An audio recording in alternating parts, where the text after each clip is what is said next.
पहले शुरू से बताओ हमने क्या क्या पढ़ा अभी तक। बेसिकली हमने क्या पढ़ा कि लिमिटेशन एक्ट क्या है, प्रिवेंटिव लॉ है, जो ये कहता है कि भाई जब लिमिटेशन खत्म होगी, जितना आपको लॉ ने टाइम दे दिया, लॉ ने कहाँ टाइम दिया है, आर्टिकल्स में, तो उसके बाद आपको एक्सक्लूड नहीं किया जाएगा। अगर करवाना है तो आप 4 to 24 के बीच में ही करवा सकते हो, आप कोई स्पेशल रीजन नहीं बना सकते जो कि 4 या 24 के बीच के बाहर चला जाए। ठीक है, what was the next topic we did, definitions. ठीक है, डेफिनेशंस में से 3-4 ही इंपॉर्टेंट है। ट्रस्टी इंपॉर्टेंट है बिकॉज जैसे आज हम उसका सेक्शन कर रहे हैं। ठीक है, और आपका ईजमेंट इंपॉर्टेंट है बिकॉज ईजमेंट पे हमारा सेक्शन 25, 26 और 27 बेस्ड है, right. And then we came to your section 3। Section 3 क्या बात करता है, हिंदी में सारी कहानी सुनाओ पहले मुझे, इस कहानी की तरह लर्न करेंगे हम लिमिटेशन। हाँ जी,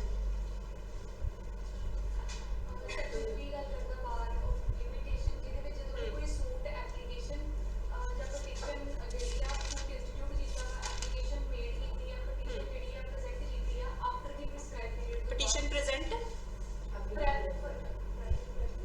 उल्टा बोल दिया आपने। हाँ, एप्लीकेशन मेड, सूट इंस्टीट्यूटेड। ठीक है, इसको सही सीक्वेंस में याद रखना। हाँ जी,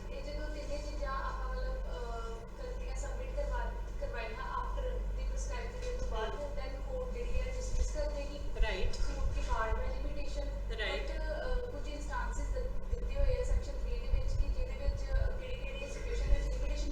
start specifically from a different time. हाँ जी, आप सुनाओ कौन सा टाइम है ओरिजिनल सूट के केस में। Right, And the second one was in the case of Popper. Popper. Popper, in the case of Popper, when the application was made to The quote that I am a pauper, right? And Next, the third one was in the case of the companies, right. when they have filed an application to the official liquidators asking for companies के case में कब होता है, when the companies are winding up। जब company खत्म होएगी तभी आप अपना दावा रेज करोगे ना। अच्छा खासा चलते बिजनेस में तो कोई दावे नहीं रेज करता, इसको ऐसे याद रखना है। ठीक है, next was your separate suit. Separate suit कौन से थे, दो, set of and counter claim, order 8 CPC. ठीक है, सेट ऑफ कब होता है, जब ओरिजिनल सूट हुआ था। काउंटर क्लेम कब होता है, जिस दिन आपने काउंटर क्लेम फाइल किया था। अब जब पेपर में क्वेश्चंस आएंगे, अब रट्टे लग चुके थे, कैलकुलेशन बिल्कुल ठीक करना प्लीज। ठीक है, लास्ट में करवाएंगे इसकी calculation. Next part was notice of motion in case of high court. ठीक है, तो जब आपने कोर्ट में अप्लाई कर दिया तब से आपकी लिमिटेशन स्टार्ट हो जाएगी। Then we did section 4। Section 4 क्या कहता है कि अगर जब आपका लिमिटेशन खत्म हो रहा था तो लास्ट डे पे वो जो आपका पीरियड खत्म होगा, कोर्ट बंद थी उस दिन। ठीक है, तो आपका पीरियड कब से स्टार्ट होगा, first day when the court opens. ठीक है, next we did section 5। Section 5 क्या बात करता था कि किस किस केसेस में हम कंडोन कर सकते हैं। ठीक है, सो कौन से हमने उसमें पावर्स किए हैं, हमने इसमें किया था अपील्स पे अप्लाई होता है और एप्लीकेशंस पे अप्लाई होता है। ठीक है, second we did may be admitted after prescribed period, अगर आप क्या प्रूव करते हो, sufficient cause. Burden of proof किस पे होता है, जो कह रहा है। ठीक है, जो कह रहा है मैं बीमार था या मेरा फलाना बीमार था, उसी पे बर्डन ऑफ प्रूफ आएगा। कल हमने एक लिस्ट बनानी शुरू की थी जिसमें हमने कुछ फैक्टर्स किए थे जिसपे आपको जनरल टेंडेंसी है क्वेश्चंस आने की। ठीक है, वही वाले फैक्टर्स वो आपसे ज्यादा पूछते हैं। Remind me, had we finish the list? I think हमने बोनाफाइड मिस्टेक तक किया था। ठीक है, now let's start with ignorance of fact. Last के 3-4 बचे हैं, इसकी लिस्ट खत्म करते हैं। इग्नोरेंस और मिस्टेक ऑफ फैक्ट। अगर वो बोनाफाइड है, आपको जेन्युइनली गलती लगी है किसी चीज के बारे में, कोई कैलकुलेशन के बारे में का कुछ भी, तो वो सफिशिएंट कॉज में कंसिडर किया जाए। ठीक है, अगर मेरे से कोई बोनाफाइड मिस्टेक हुई, ऐसा नहीं कि मैंने जानबूझ के किया, अगर वो बोनाफाइड है it is included in the mistake. Next है delay in getting certified copy of judgment. ये आगे भी आपके एक सेक्शन में कवर होती है। ठीक है, delay in getting certified copy of judgement, तो ये भी इंक्लूडेड है। राइट, मिस्टेक ऑफ कोर्ट जो हमने फर्स्ट केस में किया था, ये भी इंक्लूडेड है।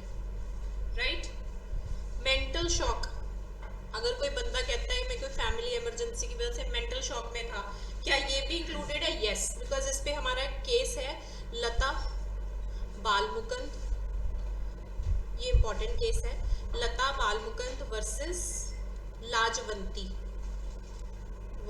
लाजवंती. This is AIR 1975 Supreme Court, जिसमें हमने कहा था कि कुछ मेंटल शॉक की वजह से अगर बंदा डिले कर देता है तो ये भी काउंट होगा इनसफिशिएंट कॉज. ठीक है. लास्ट है हमारा exigencies of military service. Lata Balmukund versus Lajvanti में they said if it is a mental shock, a person is suffering from mental shock because of any reason, business में घाटा आ गया, family में कोई ट्रेजेडी हो गई, किसी फैमिली वाले का एक्सीडेंट हो गया, डायग्नोज्ड विद कैंसर, किसी भी तरीके से आपको अगर मेंटल शॉक है, so you need time to come out of it. This is a sufficient cause. ठीक है. फिजिकल एलिमेंट से भी ज्यादा खतरनाक होता है mental element. This is what was stepped by court in the case of Lata Balmukund versus Lajwanti. So इसमें उन्होंने अलाउ किया था. ठीक है. Exigencies of military service. Military वाले को किसी भी टाइम इमरजेंसी हो सकती है, उसका कोई भी कॉज लेट हो सकता है. ठीक है. If you are in military और आपको कोई भी इमरजेंसी पड़ी, आप लेट गए कोर्ट में, तो आपको ये चीज अलाउ की जाएगी. ठीक है. अब आपने ये याद रखना, सरकार के केस में इतनी लीनियंसी नहीं चलती, बट मिलिट्री के केस में they give you the leniency. ठीक है. So now let's start with your section 9. बड़ा ही इंपॉर्टेंट सेक्शन है, बड़े ही स्लो करेंगे और पूरा आपको समझ आना चाहिए. Specially the exception, the proviso. Maximum questions come from the proviso. पहले बैरक खोलो और इसको रीड करो. Let's start with section 9. हमारा 5 तक हो चुका. 6, 7, 8 विल स्टार्ट ऑन मंडे. ठीक है. So let's start with section 9. हाँ जी, read. Section 9. Continuous running of time. Where once time has been begun to run, no subsequent disability or inability to institute a suit or make an application stops it. So basically अब आप इसके barrack के points देखो. सो ये किस किस पे apply हो रहा है? Suit and application. ठीक है. Suit and application. Application basically किसकी? एग्जीक्यूशन की. ठीक है. हमने कहा था ना एग्जीक्यूशन ऑफ सूट पे सेक्शन 5 नहीं लगता. उसका मतलब क्या था कि अगर सफिशिएंट कॉज है भी तो भी है, कोई फर्क नहीं पड़ता, सूट पे लगना ही नहीं. सेम उन्होंने हमने ये रखा है कि एप्लीकेशन के केस में, एग्जीक्यूशन के केस में आपका सेक्शन 9 लगता है. ठीक है. सो सूट और एप्लीकेशन में आपका ये सेक्शन लगता है. अब इसका चार्ट बना के पहले मैं आपको समझाती हूँ. Right down. Once time begins to run, इसको लर्न करना है हमने. Once time begins to run, no subsequent, circle the word subsequent, disability or inability can stop it. No subsequent disability or inability can stop it. देखने को सौखा लग रहा है ना? जब इस पे क्वेश्चंस आते हैं, इस पे सबसे टेढ़े क्वेश्चंस आते हैं. पहले समझाओ आपको क्या पता है इस सेक्शन के बारे में. What do you decode from this? हाँ जी. How do we got to know that the applications you were talking about only are the execution ones? Once we interpret it, then you will come to know. Because mostly इसमें execution की ही आती है. अभी आप जब सारी story समझोगे ना, फिर समझ आएगा. ठीक है. बट अभी वहाँ लिख लो ब्रैकेट में, mostly they are execution. Right. हाँ जी, बताओ आपको क्या समझ आता है. पहले इसको सिंपल इंग्लिश में अगर आप पढ़ते हो. Once time begins to run, ठीक है. कौन सा टाइम? लिमिटेशन. ठीक है. No subsequent. सब्सिक्वेंट का मतलब क्या है? जो बाद में आई. ठीक है. डिसेबिलिटी और इनबिलिटी. डिसेबिलिटी कौन सी होती है? आप माइनर हो, इंसेन हो, ये सब कुछ किस में आता है? सेक्शन 6, 7, 8. पर उसमें कौन सी डिसेबिलिटी होती है? Initial disability. ठीक है. 6, 7, 8 और 9 में ये फर्क है. उसमें जो आपकी डिसेबिलिटी है वो इनिशियल होती है, ये डिसेबिलिटी बाद में आती है. ठीक है. So no such thing can stop your time.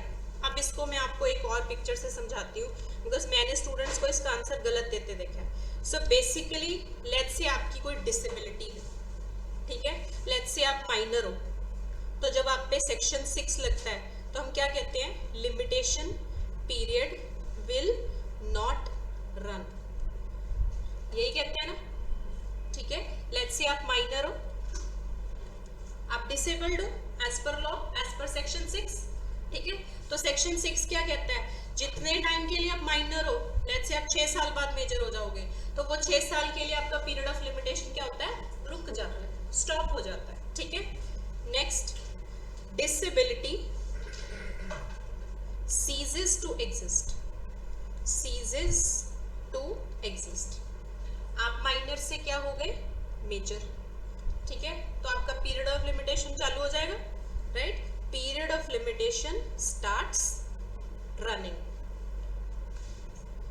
अब जब हम सब्सीक्वेंट वर्ड यूज कर रहे हैं ना, वो यहां से स्टार्ट होता है। सो यहां आता है आपका सब्सीक्वेंट डिसेबिलिटी और inability will not stop the time, will not stop the time। अब आप पूछोगे इसमें स्टूडेंट्स गलत क्या करते होंगे। Most of the students don't know the meaning of subsequent here currently. हम सब्सिक्वेंटली क्या लेते हैं, बाद में, पर आपको सबसे इंपॉर्टेंट चीज यहाँ ये याद रखनी है कि हम जो ये स्टेटमेंट दे रहे हैं ना, once time begins to run, ये किस कंटेक्स्ट में दे रहे हैं कि जब आप पे पहले भी डिसेबिलिटी थी। स्टोरी जब भी आएगी, आपको क्वेश्चन सॉल्व करने आएगा सेक्शन 9 में, तो आप नोटिस करना हमेशा ये आएगा, या आप माइनर थे या आप इनसेन थे, ठीक है। आपको लॉ ने ऑलरेडी उस टाइम में क्या किया, पीरियड ऑफ लिमिटेशन को रोक के हेल्प किया, ठीक है। सो जब वो खत्म हो गई, तो जब सब्सिक्वेंट डिसेबिलिटी आई, वो इनिशियल डिसेबिलिटी थी, ठीक है। जब सब्सिक्वेंट आई तो आपके उस टाइम पे लॉ ने आपको दोबारा हेल्प नहीं करनी। पीरियड ऑफ लिमिटेशन हम क्या कहते हैं, once starts running will run. तो आपने पेपर में क्या देखना है कि पहले वो बंदा माइनर था, स्टोरी ऐसी आएगी, बाद में वो क्या हो गया, मेजर। लेट्स से बाद में उसने गरीबी का कहा कि मेरी इनएबिलिटी होगी। इनएबिलिटी का मतलब क्या होता है, फिजिकल इनकैपेसिटी बेसिकली, ठीक है, पॉवर्टी और एनी अदर रीजन। तो तब उस पे ये सेक्शन लगेगा, दैट इज सेक्शन 9। आप सेक्शन 9 को बड़े हल्के में लेते हो, इसलिए बिकॉज हम इस स्टेटमेंट को जनरल लिमिटेशन लॉ की बात करके उसमें लेते हैं कि once time begins to run, तो मतलब चालू है, right. But this is in the context of section 6, ठीक है। सेक्शन 6 रेड विद सेक्शन 9, जो हम मंडे को करेंगे, तब आपको समझ आ जाएगा कि इनिशियल डिसेबिलिटी से ही ट्रेस हुआ है, right. Now let's come to the exception first, फिर इसके नोट्स करेंगे, पहले एक्सेप्शन समझते हैं। हाँ जी, read the exception. Provided that where letters of administration to the estate of a creditor have been granted to his debtor, the running of the period of limitation for a suit to recover the debt shall be suspended while the administration continues। किसने पहले classes लगाई थी, अब फिर फंस गई। हाँ जी, पहले मुझे ये एक्सप्लेनेशन समझाओ, और अगर नहीं समझाई फिर अपने मुंह पर 2 ऐसे लगा लो, क्यों आप क्लास में चुप करके क्यों बैठते हो। दिस इज वन एक्सेप्शन जिसपे बहुत सारे क्वेश्चंस आते हैं। समझाओ, अब आपको पहले पढ़ के समझाओ, चाहे क्या समझ आया था पहली क्लासेस में।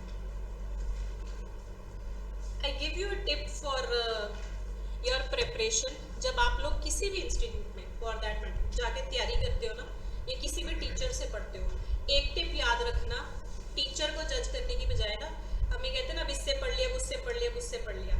आप ये देखना कि आप जब किसी टीचर से पढ़ लेते हो, क्या क्वेश्चन सॉल्व कर पाते हो, because this game is about you, ठीक है। जब आप खुद करने लग जाओगे ना, तब आपको पता लगेगा कि मुझे इस टीचर से समझ आता है या उससे आता है। So this is the game about you. And सबसे इंपॉर्टेंट ये है, आपको पहली बात कॉन्सेप्ट समझ आया होना चाहिए, दूसरा क्वेश्चन सॉल्व करना आना चाहिए। अगर ये दोनों नहीं आते ना, तो फिट्टे मुंह है कोई भी सब्जेक्ट पढ़ने के लिए, ठीक है। ये बात याद रखना, गांठ बांध लेना, this is from my experience.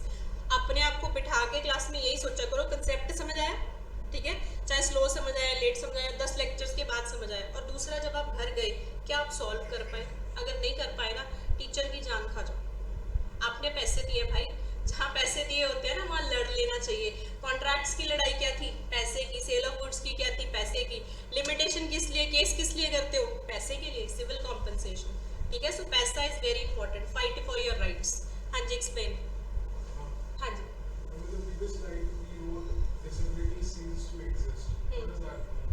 किसमें disability ceases to exist means, अगर लेट्स से मैं माइनर थी, जब मैं मेजर बन गई तो डिसेबिलिटी खत्म होगी ना। लेट्स से मैं इनसेन थी, मैं पागल थी, मैंने अपना ट्रीटमेंट करवाया और मैं बिल्कुल नॉर्मल हो गई। मैं अनसाउंड माइंड थी, मैं बाद में साउंड माइंड होगी। मेरे पास पैसे नहीं थे, बाद डिसेबिलिटी सेक्शन 6 काउंट करता है। जब वो आपकी खत्म हो गई तो आपकी डिसेबिलिटी क्या हो जाएगी, सीज। सीज का मतलब खत्म। और जब खत्म हो गई तो लॉ पे तरस खाना बंद कर देगा, तब आपको किसी चीज का बेनिफिट नहीं मिलेगा और वहां से आपकी लिमिटेशन नॉर्मल इंसान की तरह, चाहे फिर बाद में आप पे अंधेरी आए, तूफान आए, कुछ आए, ठीक है। सब्सिक्वेंट को हम कंसिडर नहीं करते। एक बार जो इनिशियल डिसेबिलिटी आ गई कॉज ऑफ एक्शन के टाइम पे, सिर्फ वही आपकी कंसिडर की जाएगी। This is very important. When you solve questions, अभी करवाऊंगी मैं आपसे सॉल्व, वेट करो। अभी सेक्शन 5 पे भी हमने कोई क्वेश्चन नहीं सॉल्व किया, एक करके देखेंगे। So for example, जैसे subsequently कोई minor था and तब उसका period stop हो गया ठीक है।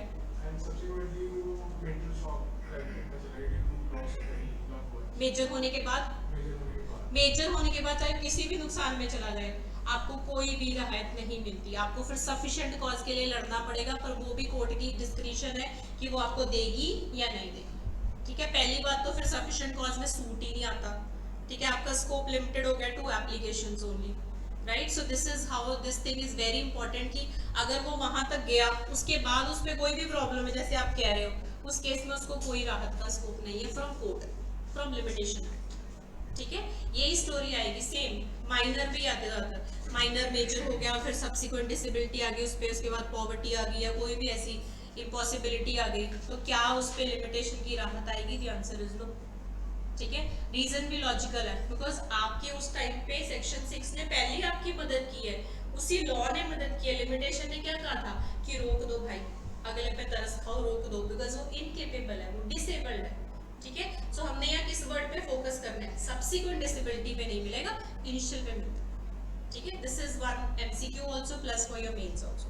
आया समझ? तो हम क्वेश्चन करेंगे और समझ आएगा। हाँ जी, आप बताओ, एक्सेप्शन समझाओ पहले। प्रॉपर्टी मैनेज की जा रही है किसी जिन्ना चिर एडमिनिस्ट्रेशन ने थलिया वो पीरियड ਜਿਹੜਾ ਸਸਪੈਂਡ ਨਹੀਂ ਹੋਊਗਾ ਐਂਡ लेटर में प्रॉपर्टी दे दी है क्रेडिट कोर्ट ने दी है, कोर्ट ने दी होती है basically. You are correct, almost correct, ठीक है। So let's come to the proviso. इसका चार्ट बनाओ पहले। लेटर ऑफ एडमिनिस्ट्रेशन अगर है, ठीक है, जिसने बिल्कुल नहीं पढ़ा उसको थोड़ा डिफिकल्ट लगेगा, पर समझ आ जाएगा। I tell you the question also that comes. Letter of administration किसके पास है? To estate of creditor. अब इसमें से अपने मन में सोच लो आपको कौन से वर्ड्स पता है। क्रेडिटर तो पता है ना, जिसने कर्जा दिया होता है, ठीक है। बाकी वर्ड्स मैं अभी आपको समझाती हूँ। एस्टेट पता है? एस्टेट क्या होती है? किसी की property, not just land, any assets, कोई प्रॉपर्टी, ठीक है। सो किसकी एस्टेट की यहाँ बात हो रही है? क्रेडिटर की, जिसने पैसे दिए हैं। गिवन किसको? To the debtor. कर्जा हमेशा डेटर को दिया जाता है, right. Then limitation on suit to recover debt be suspended while, circle the word while, administration continues, while administration continues, ठीक है। ये तो अब आपकी लीगल लैंग्वेज है जो आपका प्रोवाइजो कहता है। प्रोवाइजो क्या कहता है कि अगर लेटर ऑफ एडमिनिस्ट्रेशन है, किसकी एस्टेट का? क्रेडिटर की एस्टेट का। किसको दिया गया है वो लेटर ऑफ एडमिनिस्ट्रेशन? डेटर को। तो उस टाइम पे लिमिटेशन पीरियड सस्पेंडेड रहता है। कब तक? जब तक उसके पास लेटर ऑफ एडमिनिस्ट्रेशन है और उसकी एडमिनिस्ट्रेशन का वो इंचार्ज है। अब आप में से जिसको इसका कोई मीनिंग नहीं समझ आया, वो बेसिकली कैसे समझेगा? पहले हम एग्जाम्पल करेंगे, फिर मैं आपको केस बताती हूँ जो ऐसे सॉल्व करना है। बेसिकली यहाँ लेट्स से ये क्रेडिटर है, ये डेटर है। इसको क्रेडिटर क्यों कहते हैं और इसको डेटर क्यों कहते हैं? क्योंकि इसने इसको पैसे दिए, उधारा दिया, कोई लोन, ठीक है। अब most of you commit one mistake in solving this question. इसमें हमेशा जो क्रेडिटर होता है वो ज्यादातर डेड होता है, उसके डेड के बाद की लड़ाई है ये, कई कंफ्यूज होते हैं। सो यहाँ पे जो ये क्रेडिटर है, लेट्स से वो टपक गया, ठीक है, और कोर्ट ने चूज किया किसको? डेटर को। किस चीज के लिए? कि भाई उसकी जो प्रॉपर्टी है उसका एडमिनिस्ट्रेटर तू रहेगा, ठीक है। That means you will manage the property, ठीक है। अलग चीज होती है। एलआर के पास तो वो प्रॉपर्टी आती है। अब लेट्स से एक बंदे का एक चेला है, वो बोले भाई ये चेला तब तक देखेगा, ठीक है, इंटरेस्ट ऑल्सो आप ऐसा करते हो ना कि ये चेला है ये ध्यान रखेगा। सो वो एलआर अलग चीज होती है। एलआर का मतलब है आप उसके बच्चे हो या उसकी बीवी हो, आपको प्रॉपर्टी मिलेगी जब आप मर जाते हो, ठीक है। एडमिनिस्ट्रेटर का मतलब है, कोर्ट कहता है कि जब तक इसकी सारी प्रॉपर्टी की डिस्ट्रीब्यूशन और सब कुछ नहीं हो जाता, इसका ये बंदा ध्यान रखेगा इसकी प्रॉपर्टी का। लेट्स से कोई जमीन है वो खेती पे दी है, उसका कोई रेंट आना है, आप कलेक्ट करोगे, ठीक है, आप उसके अकाउंट्स रखोगे। किसी का कोई बिजनेस था, आप उसके अकाउंट्स रखोगे। किसी को कोई प्रॉपर्टी, आप उसको बेसिकली क्या करते हो, एडमिनिस्टर, ठीक है। सो आपको क्या बना दिया गया, एडमिनिस्ट्रेटर। किसको, डेटर, ठीक है। कब, क्रेडिटर के बनने के बाद, राइट। तो जब तक टिल ये जो डेटर है वो क्या है, एडमिनिस्ट्रेटर, ठीक है, तब तक जो लिमिटेशन है वो क्या रहेगी, स्टॉप। अब एक आधों को नहीं समझ आया हाँ जी हाँ जी, पहले मैं आपको एग्जाम्पल कराऊं, उसके बाद पूछना। ये यहाँ तक किसी को भी समझ नहीं आता और ये प्रोवाइजो में सब गलतियां करते हैं। अभी तक सिर्फ 2 पॉइंट समझ लो कि एक तो बंदा मरेगा स्टोरी में, ठीक है, वो क्रेडिटर होगा, राइट। डेटर कौन होगा, जो एडमिनिस्ट्रेटर होगा। हिंदी में 2 बातें तो समझ आ गई। क्रेडिटर का मतलब जिसने पैसे दिए, डेटर का मतलब जिसने पैसे लिए। जब आपको स्टोरी आएगी जिसने दिए हैं वो मर जाएगा, ठीक है, उसकी एलआर लड़ रहे होंगे प्रॉपर्टी के लिए, और एक सामने बंदा खड़ा होगा जो डेटर होगा। डेटर के पास क्या होगा, letter of administration. That means उसको खुदा बनाया गया वहां पे कि तू देखेगा भाई सारा कुछ। तो जब तक वो एडमिनिस्ट्रेटर है, उससे क्या वो पैसे वापस लिए जा सकते हैं, ये सवाल है आपसे, ठीक है। उसके पास पैसे थे ना जो क्रेडिटर ने दिए थे, तो क्या उसके एलआर आगे कह सकते साढ़े पैसे मोड़, तब तक उस पर पीरियड ऑफ लिमिटेशन नहीं लगता। ये मैं अभी आपको पहले सॉल्व कराती हूँ, फिर आपको समझ आएगा। लिखो, ये एग्जाम्पल जरूर लिखना जो भी मैं आपको लिखवा रही हूँ। सेम ऐसी एग्जाम्पल्स आती हैं आपको। लेट्स से ए है, ठीक है, यहाँ पे वो किस रोल में है, एक फादर के रोल, राइट। उसने क्या बनाई, विल। हिंदू लॉ में पढ़ते हैं ना, ए है, लेट्स से वो फादर है, उसने विल बनाई। कितने सारे बेटे होते हैं, बेटियां होती हैं, ठीक है, बेटे ही बना लेते हैं। लेट्स से बी सन है उसका, सी सन है, and D is also the son. यहाँ तक किसी को कोई प्रॉब्लम, अच्छे से समझा के हटूंगी, बिकॉज इसमें आप लोग एटलीस्ट मेरे से पढ़े हुए वाले की गलती करनी चाहिए। टेस्ट सीरीज में मोस्टली लोग इसमें गलती करते हैं, ठीक है। सो बेसिकली 3 बेटे हो गए, यहाँ पे उसका रोल क्या है, फादर का, ठीक है। सेम बंदा, एक आपकी फैमिली लाइफ होती है, एक आपकी बिजनेस लाइफ होती है, ठीक है। ए क्या है, यहाँ पे क्रेडिटर है, क्यों, क्योंकि उसने एक्स जो कि डेटर है उसको लोन दिया है, कितना, लेट्स से ₹5 लाख, ठीक है।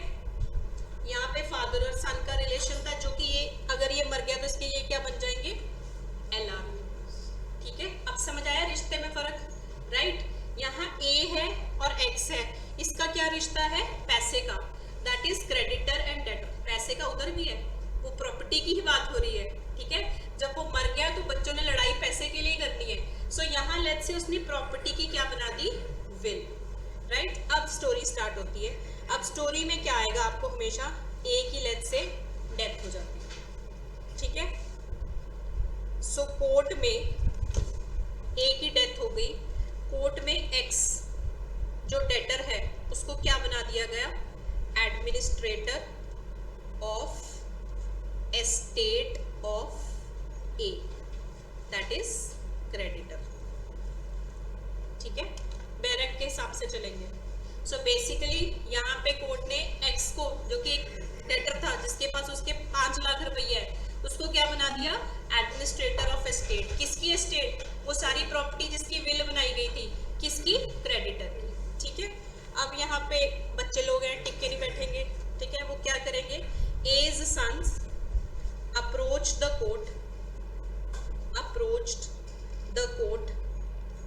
फॉर एप्लीकेशन ऑफ विल, वो जाके कहेंगे भाई हमारी तो विल बनी हुई है, ठीक है। सो उस हिसाब से हमें प्रॉपर्टी की डिवीजन करो। बेसिकली यहाँ पे अब प्रोवाइजो के हिसाब से चलो, तो प्रोवाइजो क्या कहता है, till the administration continuous, direct ये कह रहा है, ठीक है। इफ अब ये सॉल्व करना आपको क्या है कि ये आएगा, if A's sons want to institute a suit, A's sons want to institute a suit, A's sons यहाँ पे क्या हुए, LR, ठीक है। सूट किस चीज का फाइल करना चाहते हैं अगर वो, for recovery of loan, not property, ये फर्क, ठीक है। आते लोग पेपर में क्या गलती करते हैं, हम बस टीचर भी से जल्दी जल्दी पढ़ा देते हैं, जब वो सॉल्व करते हैं ना, वो सोचते हैं केस किस चीज के लिए हो रहा है कि जो विल वाली प्रॉपर्टी है वो दे दो। यहाँ पे आपका किस चीज का रोल है कि अगर वो क्या केस करना चाहते हैं कि हमारे पापा के जो पैसे थे वो वापस दे दो, उस केस की लिमिटेशन की बात हो रही है, ठीक है। सो सूट किसका है, for recovery of loan of ₹5 lakh, right. Against किसके फाइल किया इन्होंने, एक्स। कब फाइल किया, वाइल द एडमिनिस्ट्रेशन कंटिन्यूस। सो यहाँ पे जो पीरियड ऑफ लिमिटेशन है वो क्या हो जाएगा, स्टॉप, ठीक है। पीरियड ऑफ लिमिटेशन क्या हो जाएगा, स्टॉप। पहले इसको लिख लो, फिर एक और फॉर्मूला बताती हूँ उसका।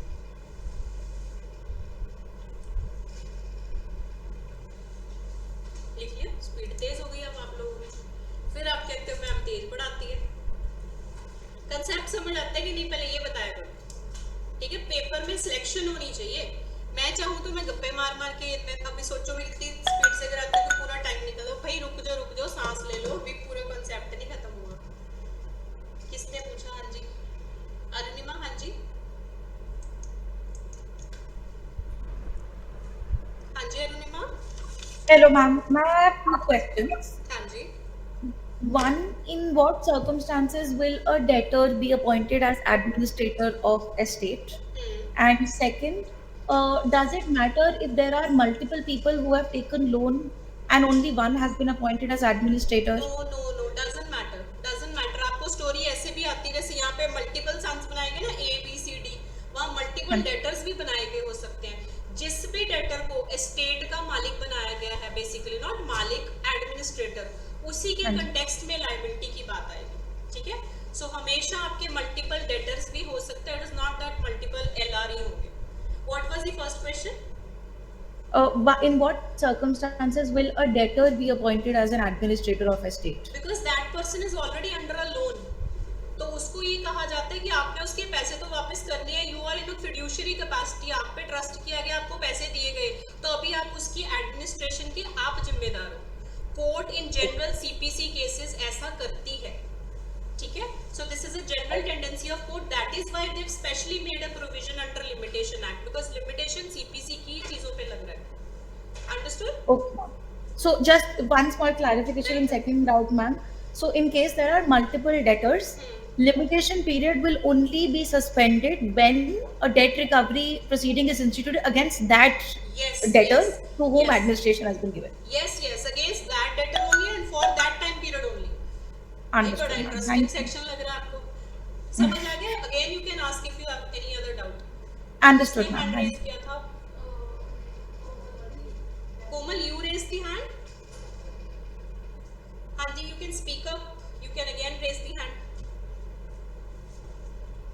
आई am happy at least you people are understanding the nuances of the section, वरना लोग इसको ऊपर से ले जाते हैं। जिन्ना चिर ਉਹਨੂੰ ਡੈਟਰ ਨੂੰ ਅਪਾਇੰਟ ਕਰਨਾ ਐਡਮਿਨਿਸਟ੍ਰੇਟਰ ਲਈ ਤੇ ਉਹਨੂੰ ਕੋਈ ਰੈਮਿਊਨरेशन ਕੁਝ ਵੀ ਨਹੀਂ ਦੇਣਾ, जस्ट बेनिफिट। रिम्यूनरेशन मिलती है कई बार, at cases sometimes it is even fixed, कई एजेंट्स होते हैं तो उस केस में मिल भी जाती है, बट डेटर के केस में जनरली नहीं भी मिलती, ठीक है। This is CPC, totally CPC। आपको लिमिटेशन के लिए क्या याद रखना है कि कोर्ट ने अपॉइंट किया, ठीक है, आपको एडमिनिस्ट्रेटर अपॉइंट किया, जितने टाइम के लिए आप टू एनरोल कर रहे हो, याद क्या रखना है कि आपने अभी उधारा भी नहीं चुकाया और आप एडमिनिस्ट्रेटर भी हो, तब तक के लिए पीरियड ऑफ लिमिटेशन रखिए। और जैसे अरुणिमा ने पूछा तो उसी बंदे के लिए रुकेगा, बाकी किसी केस में नहीं रुका, ठीक है। सो यहाँ एक और चीज है, वो लिख लो, आप दोबारा पूछ सकते हो जिसको भी जो भी डाउट है। Making the formula. हाँ जी, Why don't the court directly transfer the property to LRs if they have paid their everything? हो हो जाती है, डायरेक्टली ट्रांसफर भी हो जाती है, विल करने के कंटेक्स्ट में नहीं है। This is not something in the context of CPC. ये तो ये कहा है कि अगर ऐसा हो गया, विल के केस में डायरेक्टली भी एग्जीक्यूशन हो जाती है। आप मुस्लिम लॉ, हिंदू लॉ में पढ़ते हो, execution of will it can directly be done, but in some cases administrators are appointed, ठीक है। In some cases even liquidators are appointed, in some cases even receivers are appointed. ये सारे आप CPC के procedures पढ़ोगे। This is a court procedure, not necessarily कि हर case में होगा। अगर किसी केस में है तो ये बात ये कहते हैं कि उस केस में टाइम नहीं रुकता। हमने ऊपर पढ़ा ना, क्योंकि ये भी एक तरीके की इनएबिलिटी डिसेबिलिटी हो जाती है। आप टू इन रोल में हो तो उस टाइम के लिए आपका टाइम रोक दिया गया। पहले ये लिख लो, समझ आ गया आपको कृष्णा? हाँ जी, राइट। नहीं बनाया क्यों? बनाए के बाद की ही बात है। जब आप ट्विन रोल में आओगे तब की ही बात है, उससे पहले पे नहीं है। एलआर ने उससे पहले केस किया तो उस पे लिमिटेशन नहीं लगेगा।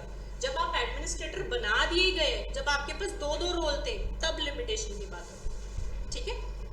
पहले लिखो कौन सा लिमिटेशन, कैलकुलेशन करने को आएगी तो समझ आएगा। लिखो, write down. I am happy online students are also participating है, वरना जनरली मुझे क्लासेस में ऑनलाइन स्टूडेंट्स वो मिलते हैं या ऐसे स्टूडेंट्स मिलते हैं जिनको रिकॉर्डेड लेक्चर्स मिलते हैं, जो यहाँ से जाते हैं मुझे कह के जाते हैं मैम वो वाला डाउट है ना, उसमें पूछेंगे व्हाट्सएप पे। They don't attend classes and I know them by faces and by names also, but I it's happy at least they are interacting. चलो, so basically letter of administration, ये लिख लो, ये आपको काम आएगा अभी जो मैं बता रही हूँ। लेटर ऑफ एडमिनिस्ट्रेशन, जिसको नहीं समझ आया, लेट्स से 12 जून 2024 को इशू हुई, ठीक है। असली तो आपको कैलकुलेशन ही समझ आनी चाहिए, ठीक है। लेटर ऑफ एडमिनिस्ट्रेशन, जो डेटर था, या हमेशा डेटर की बात होगी, ठीक है। कोर्ट ने उसको अपॉइंट किया एज एडमिनिस्ट्रेशन। तो जब आपको बनाया जाता है लिक्विडेटर, रिसीवर, एडमिनिस्ट्रेटर, आपको एक लेटर मिलती है ना, आप खुद से तो नहीं टोपी पहन लेते कि मैं इस रोल में हूँ। सो बेसिकली सीपीसी आपको प्रोवाइड कर रही है लेटर ऑफ एडमिनिस्ट्रेशन, ठीक है। आपको वो मिली 12 जून 2024, जब तक कंप्लीशन ऑफ एडमिनिस्ट्रेशन नहीं हो जाता, ठीक है। Completion of administration, let's say आपको विल के लिए बनाया गया था, जब तक आप विल की सारी प्रॉपर्टी की डिस्क्लोजर नहीं करवा देते, ठीक है, तब तक ये जो टाइम पीरियड है, लेट्स से ये 12 जुलाई 2024 है, तब तक कंप्लीट हो रही है। तो ये जो टाइम पीरियड है ये एक्सक्लूड किया जाता है, यहाँ पे टाइम स्टॉप हो जाएगा। अगर कौन केस करना चाहता है? एलआर, किस पे? उस डेटर पे। क्यों नहीं होएगा? रीजन क्या है? क्योंकि वो ट्विन कैपेसिटी में है उस टाइम, ठीक है। उस टाइम लिमिटेशन रुकेगी, अदरवाइज लिमिटेशन किसी के लिए नहीं रुकेगी। This is what is meant by this. अब समझ आया? एक बार फिर भी ठंडे दिमाग से सोच लो, समझ आया कि नहीं आया? तो इसका मटेरियल लिख लेते हैं, थोड़ा सा है, फिर आपको। हाँ जी, एलआर जो है वो डेटर पे केस करेगा, ठीक है। उसके बच्चे ही करेंगे, वो तो मर गया तो वो तो कहीं से नहीं कर पाएगा। एडमिनिस्ट्रेटर भी तभी है बिकॉज यहाँ वो बेड रिडन होगा या वो मर गया होगा, वो इनकेपेबल होगा, ठीक है। सो जो उसके एलआर्स हैं वो डेटर पे केस करते हैं। आपने सिर्फ पेपर में क्या चेक करना है, आपने ये डायग्राम बना लेनी है वहाँ पेपर में, जब आप पेपर में क्वेश्चन सॉल्व करो, ठीक है। आपने ये देख लेना कि इसके बीच का जो टाइम है, जब कोर्ट ने अपॉइंट कर दिया, ठीक है, टिल जब तक वो उनकी प्रॉपर्टी के डिस्पोजल नहीं करा देता, जितना ये टाइम पीरियड था, चाहे वो दिनों का है, चाहे महीनों का है, चाहे सालों का है, वो एक्सक्लूड हो जाएगा, ठीक है। सो ये लॉ ने सीपीसी के इसको एंगल में रख के एक प्रोविजन बनाई है। आपने चेक करना है जब तक वो ट्विन कैपेसिटी में था, वो डेटर भी था और वो एडमिनिस्ट्रेटर भी था, वो पीरियड निकाल दें जब भी क्वेश्चन आए, ठीक है। इजी, अब समझ आ गया, राइट? Now let's start. हाँ जी, reason, this is our twin capacity. करें अब इसका थोड़ा रिटन मटेरियल लिख लें, मतलब this is important section, write down. अब जो ये एक्सेप्शन होती है against the running of time, कि टाइम रुकेगा, एक तो आपकी एक्सेप्शन है प्रोवाइजो सेक्शन 9, ठीक है, अकेली ये नहीं है। इसके बाद हमारे पास सेक्शन 12, 13, 14, 15, 16 भी ऐसी सिमिलर चीज की ही बात करते हैं, जहाँ पे आपका पीरियड ऑफ लिमिटेशन क्या होता है, रुकता है। जैसे हमने एग्जांपल की थी, जब तक आपको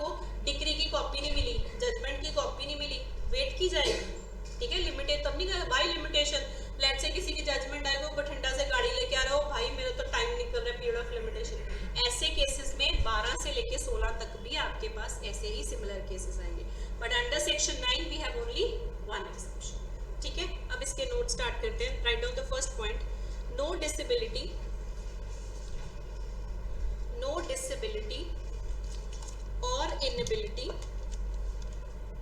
or inability to sue.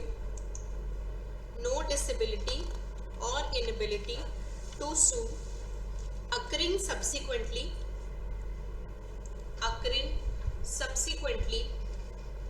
to the commencement of time will stop the time.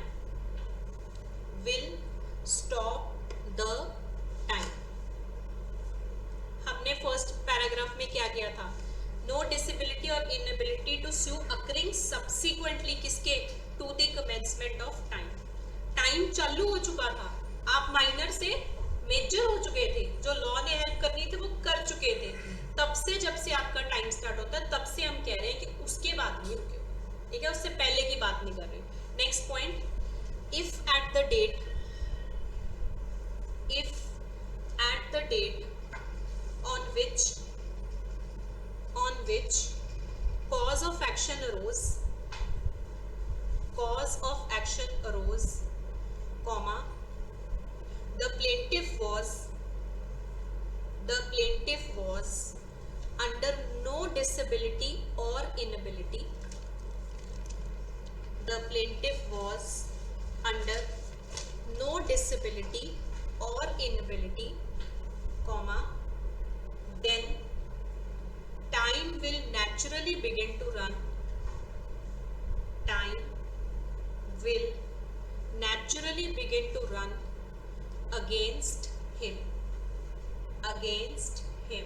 Bracket में लिखो ordinary law. Now I repeat. Basically ये लाइन क्या कह रही है? If at the date on which cause of action arose, ठीक है, the plaintiff was under no disability और inability, then the time will naturally begin to run. अगर आप माइनर नहीं थे, आप इनसेन नहीं थे, आप इंसॉल्वेंट नहीं थे, तो आप आर्टिकल्स में ही आ रहे हो. ठीक है, आपका सूट कॉन्ट्रैक्ट्स का, टॉर्ट्स का अगर 3 साल है वो सारा कुछ लग रहा है. आपको राहत मिली क्यों? क्योंकि आपके पास कोई डिसेबिलिटी. अब आप सेक्शन 6 में आ गए. ठीक है, आर्टिकल से निकल के आप कहाँ पहुंचे? Section 6. Right. Next point. Plea of limitation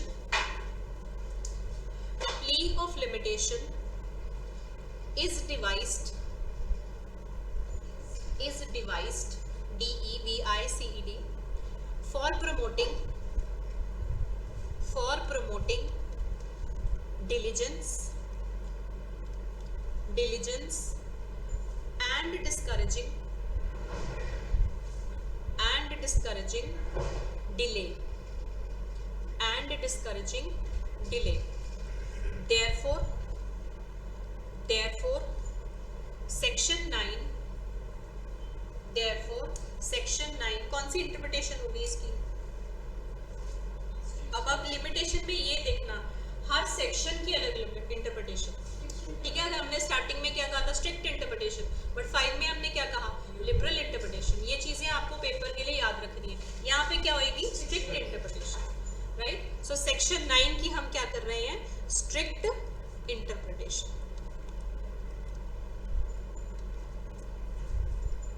bracket में लिख लो नो एक्सेप्शंस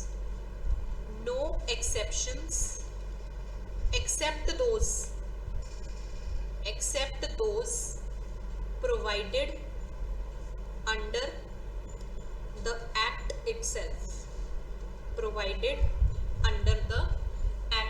itself. हम सेक्शन 9 की प्रोवाइजो के बाहर नहीं जाएंगे. अगर जाएंगे सिर्फ 12 से लेके 16 तक, जो बेसिकली बाकी सारे सेक्शंस देखने के लिए जाएंगे. स्ट्रिक्ट इंटरप्रिटेशन होगी सेक्शन 9. अब आता है सेक्शन, ये आपको मैंने अभी बता भी दिया, सेक्शन 9 की जो डिसेबिलिटी है वो क्या है? सब्सिक्वेंट. ठीक है. सेक्शन 6 की जो डिसेबिलिटी है वो क्या है? इनिशियल. ठीक है. सेक्शन 6 की डिसेबिलिटी इनिशियल है, 9 की है सब्सिक्वेंट. सब्सिक्वेंट का मतलब क्या होता है? That is disability occurred after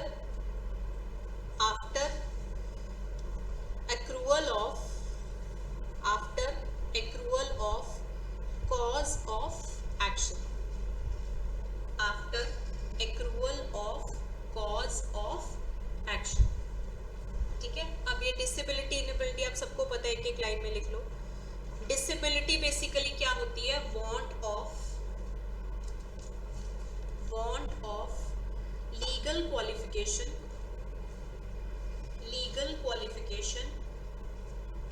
to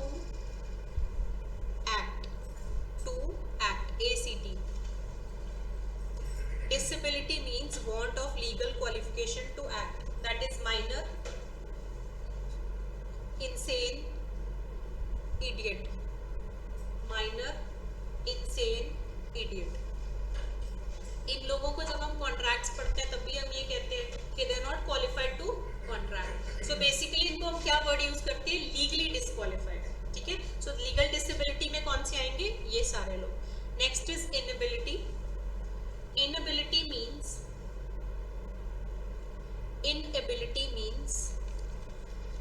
want of physical power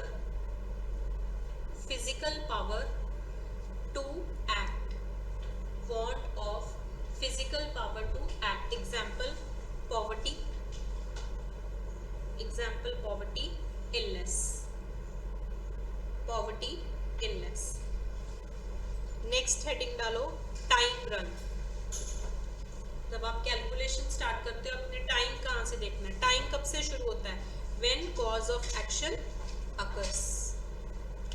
इसको अकर्स भी कहते हैं, अगर आपने पेपर में ज्यादा नंबर लेने तो अक्रूज भी कहते हैं, ACCRUES। जितना फैंसी लिटिगेशन वर्ड्स यूज करोगे उतना एग्जामिनर की आंखों को अच्छा लगता है। So this is your choice. Answer तब भी सही रहेगा बट एग्जामिनर को लगा भाई इस बंदे ने एफर्ट्स लगाए हैं, इसको तो रट्टे लगे हैं। व्हेन वी आर चेकिंग हम यही डिस्कस करते हैं, इसने सॉलिड मेहनत की है, वो आपका माइंडसेट ऑटोमेटिकली नंबर देने की तरफ जाना शुरू हो जाता है। ये टिप्स हैं, ठीक है, अगर आप इसको यूजफुली यूज करो। Next, it cannot extend, time run के अंदर ही लिख रहे हो आप, cannot extend the period of limitation, cannot extend the period of limitation। Example P, let's say उसके ऊपर कोई ये आपने लिख लिया, रहने दो, आपने ये कर लिया। एग्जाम्पल प्रोवाइजो पे आ जाओ। I forgot that we have already done the example। Come to proviso, write down when the same person becomes the hand to receive, when the same person becomes the hand to receive and the hand to pay,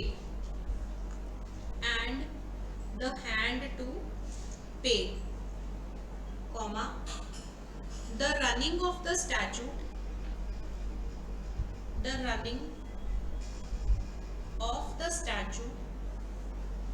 is suspended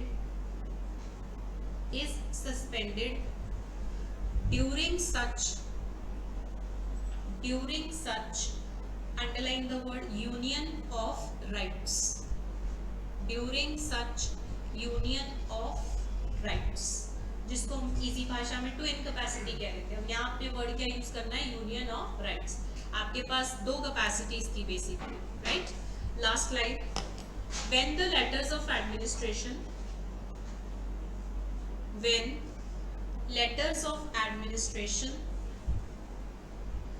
to the estate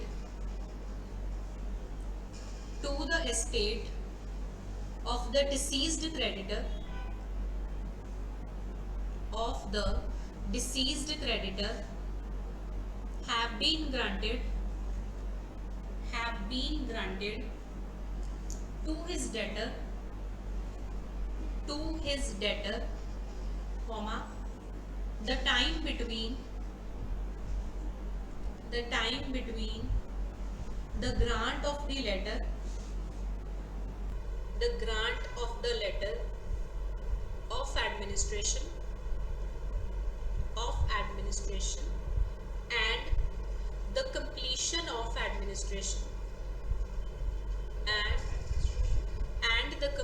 of administration for estate excluded, is excluded, completion of administration for estate, उसकी property के लिए, is excluded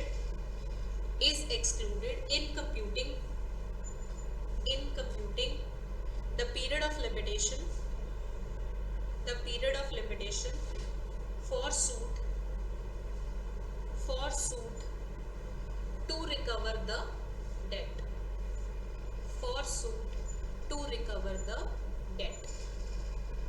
ठीक है, समझ आ गया section 9। तो section 9 basically आपको एक्सप्लेनेशन पे क्वेश्चन ज्यादा पूछता है, मेन सेक्शन पे क्वेश्चंस नहीं आते, बिकॉज मेन सेक्शन तो क्लियर है। अगर आपकी एक डिसेबिलिटी खत्म होगी उसके बाद सब्सिक्वेंट आपकी आई तो आपको लिमिटेशन वो नहीं है, लिमिटेशन चलती रहेगी, बट आपको क्वेश्चन हमेशा एस्टेट पे आता है, ठीक है। कॉन्सेप्ट समझ आ गया, किसी को नहीं भी आया घर जाके पढ़ सकता है, फील फ्री, याद रखना है पैसे दिए हैं पूछना है, ठीक है। एंड हम जैसे टीचर जरूरी नहीं है कि हमेशा आते रहेंगे, we are not attached to one particular academy, हो सकता है बाद में ना मिले तो नंबर्स लेके रखा करो ऐसे टीचर्स के, फोन अ फ्रेंड की तरह जब मर्जी पूछ लिया करो, feel free, right. Now let's come to section 10, 2 minute break ले लो। हैवी सेक्शन किया आपने, सेक्शन 10 बहुत लाइट है, we'll have just half hour, उसमें खत्म हो जाएगा, वेरी वेरी लाइट सेक्शन। ऐसा करते 2-4 एमसीक्यूज करते हैं, लेट्स कीप इट लाइट। एक आपको तरीका बताती हूँ याद करने का, हम थोड़ा शेड्यूल याद करना शुरू करते हैं। Let's come to first do 2 MCQs। हमने एक टॉपिक किया था कि सिविल मैटर में लिमिटेशन क्या होती है, अप्लाई होती है, किया था ये हमने जब हमने फर्स्ट डे लेक्चर किया। क्रिमिनल में हमने कहा था कि जहाँ पे एक्सप्रेसली लिखा गया है वहाँ पे अप्लाई होगी। हमने अपने आर्टिकल्स कौन से देखे थे, 114, 115, 131, ठीक है, बट सीआरपीसी का कौन सा चैप्टर है ये आपने नहीं देखा। सो this is chapter 36 of CrPC, old CrPC, ठीक है, सेक्शन 467 to 473 इन पे एप्लीकेबल, ठीक है। ये एमसीक्यूज में तब आपको कैलकुलेशन करनी मुश्किल हो जाती है, पहले से लर्न करके रखने हैं फैक्ट्स, राइट। नेक्स्ट है बेसिकली हमारे 137 आर्टिकल्स हैं, इनकी लर्निंग स्टार्ट करते हैं, बेसिक से स्टार्ट करते हैं। सूट्स किस किस में है, आर्टिकल 1 to 113, एक बार पीछे चेक भी कर लो, 1 to 113, नहीं याद खुद का पढ़ा ज़्यादा रहता है इसलिए कह रहे हैं, और जितनी बार शेड्यूल खोलोगे उतनी बार कुछ ना कुछ तो याद रहेगा, राइट। देखो आर्टिकल 1 to 113 है, सही बोल रही हूँ, ठीक है। Next appeals, appeals is article 114 to 117, check करो।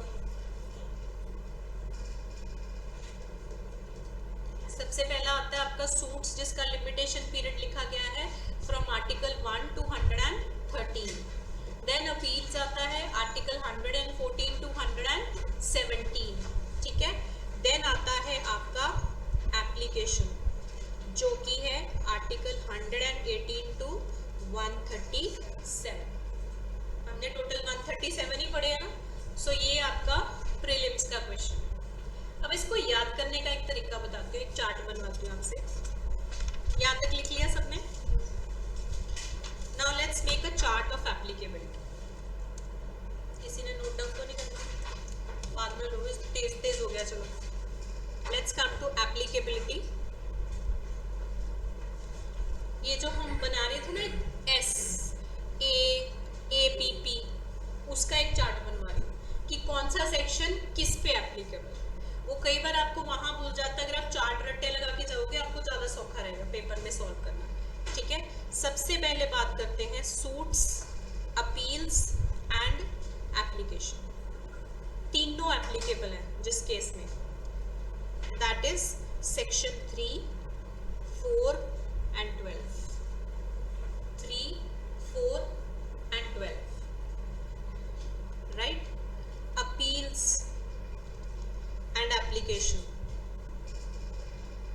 किसके स्कोप के अंडर है, सेक्शन 5, ठीक है। Appeals and application that is section 5। Limitation को याद करने में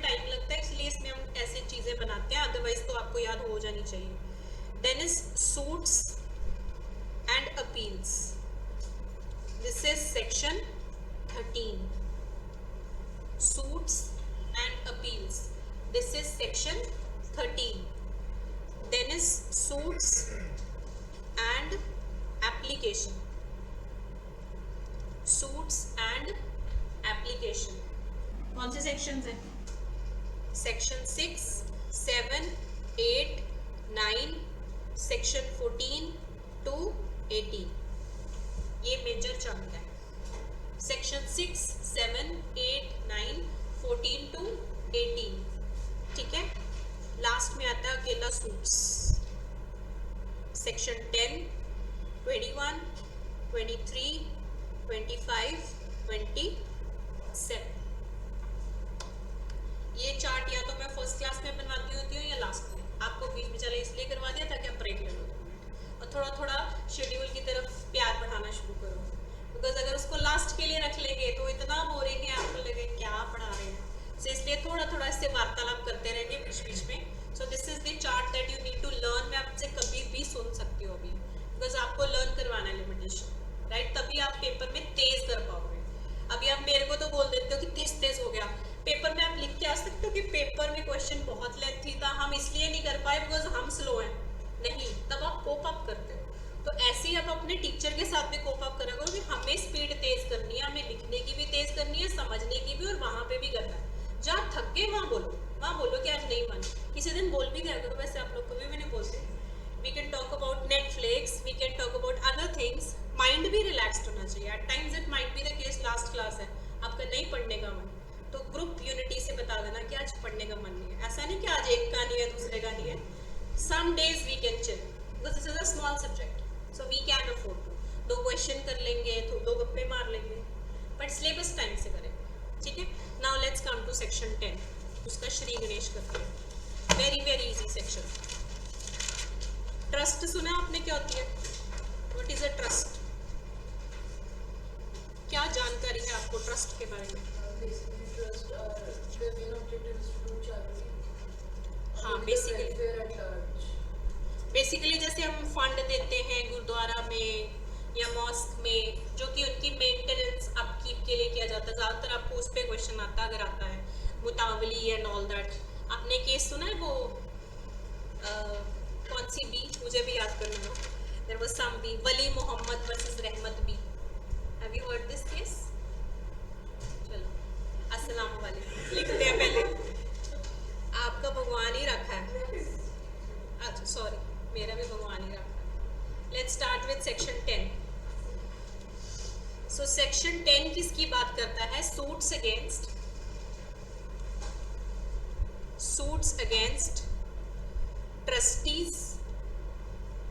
trustees and their representatives.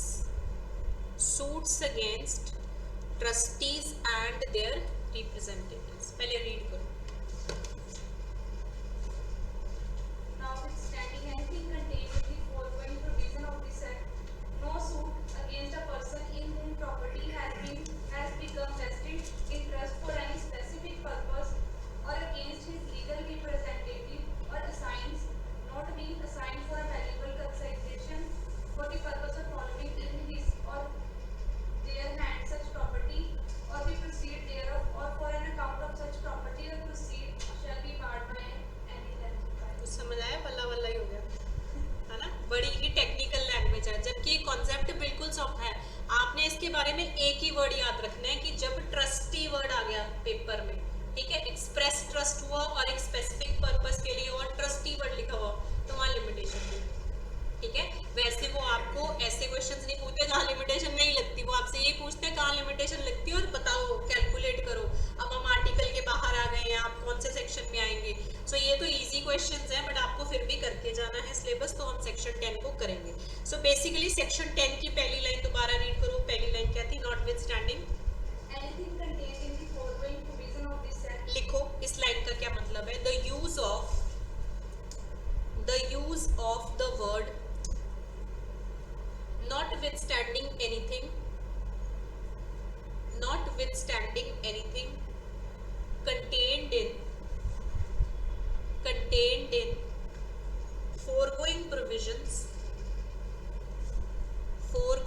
provisions of this act means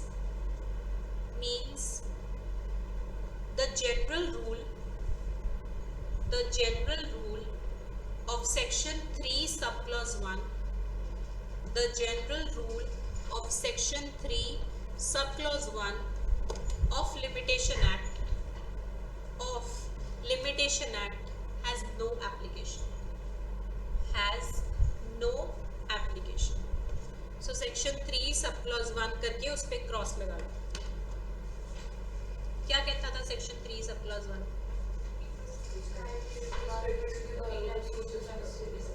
सो इसका मतलब ये है कि सेक्शन 3 नहीं लग रहा, तो मतलब क्या है कि जब मर्जी ले आओ.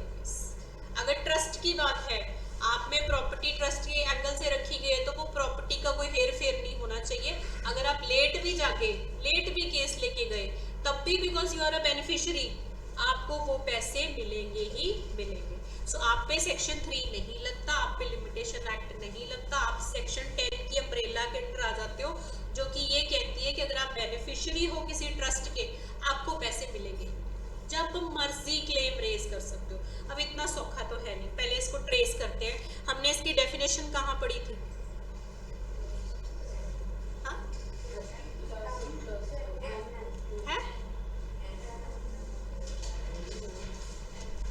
फिटे मुंह वाली बातें ना किया करो. हाँ? 2N में हमने डेफिनेशन पढ़ी थी. हमने ये पढ़ा था डज नॉट इंक्लूड. डेफिनेशन कहाँ है इसकी? हाँ जी, इंडियन ट्रस्ट एक्ट. ठीक है. सेक्शन 2 में तो हमने पढ़ा था डज नॉट इंक्लूड. किस चीज की बात हुई थी? कि कौन कौन ट्रस्टी नहीं है. ठीक है. सेक्शन 3 किस चीज का? इंडियन ट्रस्ट एक्ट का. कौन से ईयर का है? 1882. ठीक है. Section 3 of Indian trust act 1882 में इसकी डेफिनेशन दी गई है, जिसके हिसाब से हमारे पास 3 पार्टीज होती है. 3 पार्टीज. ठीक है. पहली कौन सी? One who makes the trust. One who makes the trust, जिसको कहते हैं ऑथर ऑफ ट्रस्ट. ठीक है. जिसने ट्रस्ट बनवाई. दूसरा, to whom property is given, that is vested. जिसको देखरेख दी गई है उस प्रॉपर्टी की, उसको हम क्या कहते हैं? ट्रस्टी. ठीक है. तीसरा बंदा कौन होता है? बेनिफिशियरी. उसको क्या मिलता है? उसके फ्रूट्स सारे. ठीक है. For whose benefit trustee has to take care of the property.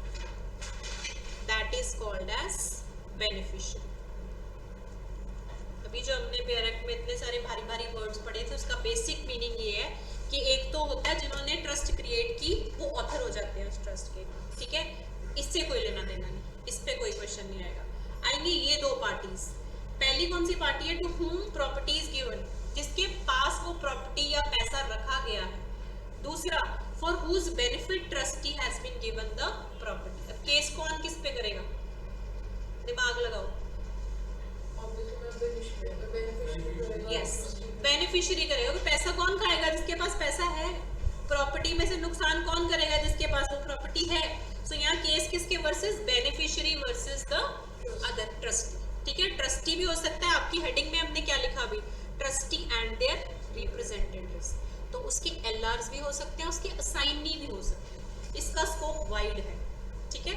अब हम स्टडी करते हैं बेसिकली सेक्शन 10 क्या कहता है. इसको जो आपकी टेक्निकल लैंग्वेज, उसको पहले मैं सिंपल लैंग्वेज में लिखवाती हूँ. That if you have created a trust,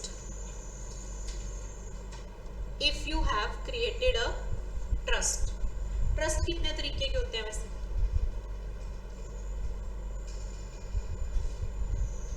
हाँ जी, पढ़ के बता दो. Public trust and private trust. क्या फर्क होता है दोनों? पढ़ के तो बता दिया. Public at large. राइट. एक स्पेसिफाइड बंदा, लेट्स से मैं बोलती हूँ जो फर्स्ट बेंच पे बैठा है वही है. ठीक है. या जो लास्ट बेंच पे बैठा है वही है. वो क्या हुआ? स्पेसिफाइड. अगर बोलो आप में से कोई है that is public at large. ठीक है, सो दोनों में ये फर्क होता है। सो यहाँ पे कोई भी ट्रस्ट हो सकती है, क्वेश्चन आए तो पब्लिक ट्रस्ट भी हो सकती है, प्राइवेट ट्रस्ट भी हो सकती है। अगर आपने कोई ट्रस्ट बनाई, ठीक है, second point, trustee is not using it, trustee is not using it for trust purpose, trustee is not using it for trust purpose। trust purpose क्या था यहाँ पे, स्पेसिफिक था। उन्होंने एक ट्रस्ट बनाई, एक स्पेसिफिक पर्पस के लिए बनाई। अगर आप उसके लिए नहीं कर रहे और हेरा फेरी कर रहे हो, then a case can be filed, case can be filed किस पे, ट्रस्टी पे। तो वहां पे पीरियड ऑफ लिमिटेशन एप्लीकेबल नहीं है। यहाँ बोलते जा बेटा जी ले अपनी जिंदगी, तेरे पे पीरियड ऑफ लिमिटेशन नहीं लगता। अगर तू बेनिफिशियरी है, तू बेनिफिट उठा, अच्छे से उठा। एक ही एक्सेप्शन है हमारे पूरे लिमिटेशन एक्ट पे जहाँ पीरियड ऑफ लिमिटेशन लगेगा ही नहीं। 6 में क्या कहता है, रुक जाएगा, एक्सक्लूड हो जाएगा, कैलकुलेट करेंगे, सफिशिएंट कॉज है तो देखेंगे। ट्रस्टी के केस में क्या है, बेनिफिशियरी अगर केस करना चाहता है ट्रस्टी पे, कभी भी कर सकता है, क्योंकि जो प्रॉपर्टी है उसको हमने जाने नहीं देना। ठीक है, मिस यूज नहीं होने देना। लिखो यहाँ ऑब्जेक्ट क्या है इसका, राइट डाउन ऑब्जेक्ट। समझ नहीं आया? बेसिकली लेट्स से हमने एक ट्रस्ट बनाई, ठीक है, जब हमने ट्रस्ट बनाई, हमने उसमें एक प्रॉपर्टी डाली, हमने कहा आप इसकी देख रेख करोगे, लेट्स से एक माइनर है, उसको इसमें से बेनिफिट्स मिलेंगे, राइट। अगर आपने वो मिसयूज की तो बेनिफिशियरी कौन था, माइनर। माइनर आप पे कभी भी केस कर सकता है, उस पे लिमिटेशन लॉ लगता ही नहीं। ठीक है, यहाँ पे लिख भी लो, यहाँ केस किसके किसके बीच में होता है, बेनिफिशियरी वर्सेस ट्रस्टी और एलआर्स और असाइनीज। असाइनी कौन से, without valuable consideration, without valuable consideration. Let's say मैं अपना एक राइट किसी और बंदे को दे देती हूँ, वो साइनी हो गया ना, ठीक है, जिसने आगे से कोई कंसिडरेशन नहीं ली, that is called as assignee without valuable consideration. अगर आप तनख्वाह लेके वो काम कर रहे थे तब आपके खिलाफ केस हो सकता है, यहाँ लिख भी लो, कई लोग इसको कंफ्यूज कर सकते हैं। सो ऐसे केसेस में पीरियड ऑफ लिमिटेशन नहीं लगेगा। हिंदी में लिख लो, कभी भी आप सूट फाइल कर सकते हो। कौन, बेनिफिशियरी, किसके खिलाफ, ट्रस्टी के या उसके बच्चों के, बीवी के, या असाइनी के जो उसकी मदद कर रहा है। ठीक है, सेकंड केस आ जाएगा जहां बेनिफिशियरी वर्सेस असाइनी। कौन सा असाइनी, फॉर वैल्यूएबल कंसिडरेशन, जो पैसे ले रहा था इस काम के। ठीक है, उस केस में पीरियड ऑफ लिमिटेशन लगेगा। सूट फाइल करना जब आपको, तो आपको with in period of limitation जो कि आर्टिकल्स में दिया गया है, उसके बीच में केस फाइल करना पड़ता है। ठीक है, this is the technicality of your section. एक बार दोबारा से रीड कर लो, शायद आपको लैंग्वेज थोड़ी समझ आ जाए। अभी भी पूरा नहीं हुआ section, but read. Suits against trustee and their representative. Notwithstanding anything contained in the following provision of this act. ये समझ आ गया कि सेक्शन 3 नहीं लगना। ठीक है, next. No suit against the person in whom property has become vested in कौन trust हुआ, ट्रस्टी। ठीक है, for any specific purpose or against his legal representative or assignee not being assigned for valuable consideration for the purpose of following in his or their hands such property or the proceeds thereof or for an account of such property or proceeds shall be barred by any length of time. ठीक है, property और proceeds. Proceeds का मतलब है उसका कोई account है, कोई बेनिफिट आ रहा है उसमें से, किसी भी चीज के लिए आप कुछ भी कर लेते हो, आपके खिलाफ केस किसी भी टाइम किया जा सकता है। ठीक है, सो यहाँ ऑब्जेक्ट लिखो, फिर आपको याद रहेगा ये section. Object, the object of this section, the object of this section is to avoid unlawful pocketing, POCKETING, is to avoid unlawful pocketing, POCKETING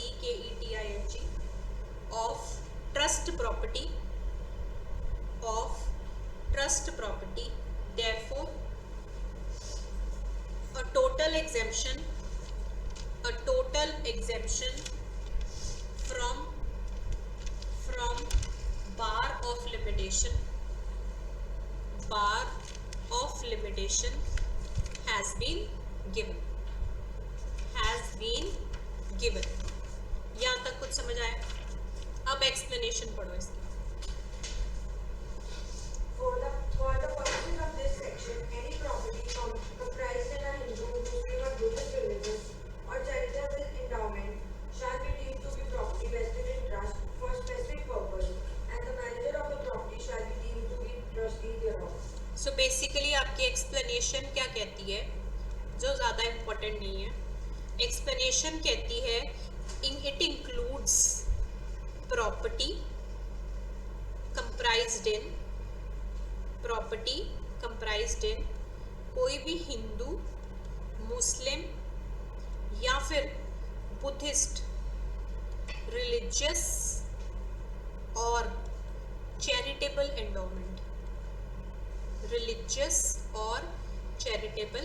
endowment बनाते हैं ना हम ट्रस्ट। जैसे मुस्लिम्स के केस में भी होता है कि इससे मॉस्क की अपकीप होगी, मेंटेनेंस होगी, नई दरिया लेके आएंगे प्रेयर के लिए, ये सब कुछ होगा। सेम फॉर द टेम्पल्स, ठीक है। सो ऐसा कोई भी फंड बनाया है इनमें से किसी भी रिलीजन ने, राइट, तो वो क्या हो जाएगा, डीम्ड टू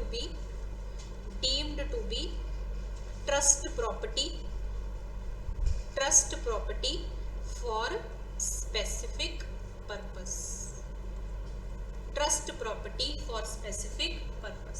इनडायरेक्ट मतलब क्या हुआ कि ये भी लॉ में आ जाएगा, ठीक है।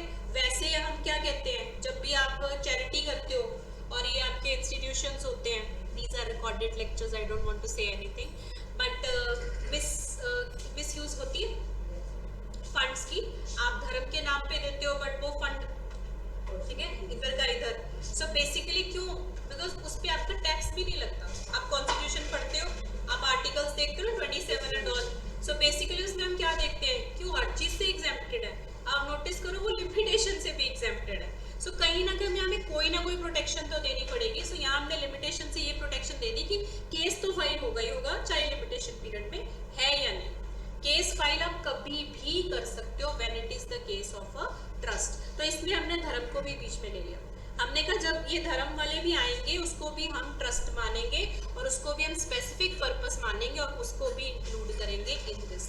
इस एक्सप्लेनेशन का पर्पस यही, ठीक है। और जो ये सब चीज़ों का मैनेजर होता है, हम बोलना नहीं चाहते, वो सबसे अच्छे बंदे होते हैं। सो ये जो मैनेजर ऑफ प्रॉपर्टी होते हैं वो क्या बन जाते हैं, ट्रस्ट, ठीक है। They are deemed to be trust इस सेक्शन के लिए, ठीक है। अदरवाइज टैक्स से भी बचे होते हैं, सब चीजों से बचे होते हैं, राइट। अब सिर्फ इस सेक्शन के एसेंशियल्स लिख लो, बाकी ज्यादा हो जाएगा। इससे ज्यादा आपको टॉर्चर नहीं किया जाएगा, बस लिमिटेशन को स्लो करना और समझ आना चाहिए। लिमिटेशन सॉल्व किए बिना दाल गलनी नहीं, ठीक है। So let's just right the essentials. क्या एसेंशियल्स होंगे, आपको क्या लगता है, पहले आप बताओ। आपने बेयर एक्ट पढ़ लिया,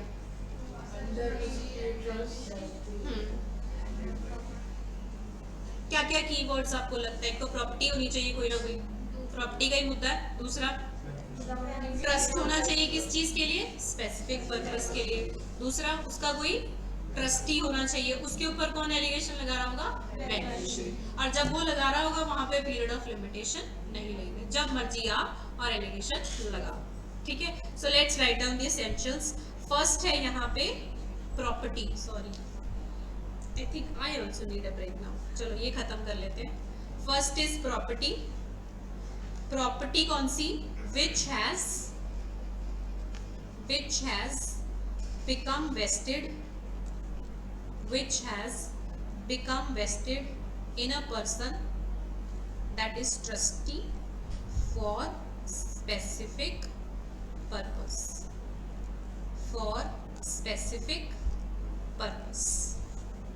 पहला एसेंशियल है प्रॉपर्टी होनी चाहिए, वो ट्रस्टी के पास होनी चाहिए, ठीक है, उसके पोजेशन में for the use. Second, suit must be against such person or his LR or assignee without valuable consideration. Without valuable consideration. Third important essential, subject matter of suit क्या होगा? Subject matter of suit. Write down. For the purpose of following in the hands of such person. For the purpose of following in the hands of such person, the trust property, such person, the trust property or its proceeds, or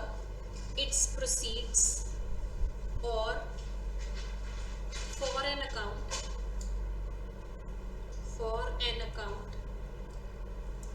of such property or its proceeds.